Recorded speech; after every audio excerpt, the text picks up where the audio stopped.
সচিবালয়ে শিক্ষা সচিবের সঙ্গে বৈঠকে এনটিআরসি এর চেয়ারম্যান, এই বিষয়ে যদি আমরা একটু দেখি যে কি এই বিষয়ে কি বলা হয়েছে সেগুলো আমরা যদি একটু দেখি যে মাধ্যমিক ও উচ্চশিক্ষা বিভাগের সচিবের সঙ্গে অর্থাৎ হচ্ছে মুজিবুর রহমানের সঙ্গে বৈঠকে সচিবালয়ে গিয়েছিলেন বেসরকারি শিক্ষক নিবন্ধন প্রত্যয়ন কর্তৃপক্ষের এনটিআরসি এর চেয়ারম্যান আমিনুল ইসলাম। রবিবার 17 আগস্ট তিনি সচিবালয়ে যান। জানা গেছে বেলা 3টা 40 মিনিটে তিনি সচিবালয়ে প্রবেশ করেন এবং বৈঠকে অংশ নিতে 3টা 50 মিনিটের দিকে শিক্ষা সচিবের কক্ষে প্রবেশ করেন।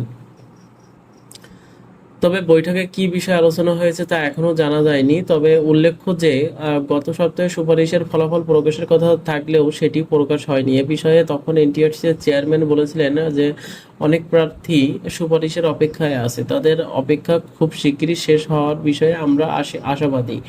আর টেলিটক দ্রুত কাজ শেষ করতে বলা হয়েছে। আশা করছি আগামী সপ্তাহে ষষ্ঠ গণবিজ্ঞপ্তির সুপারিশ করা হবে।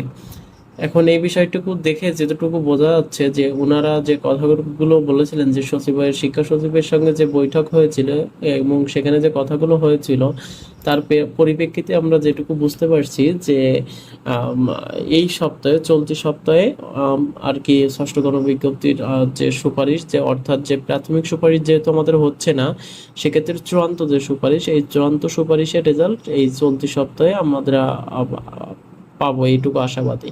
তো আপনারা আমার ইউটিউব চ্যানেল নতুন হয়ে থাকলে অবশ্যই সাবস্ক্রাইব করবেন।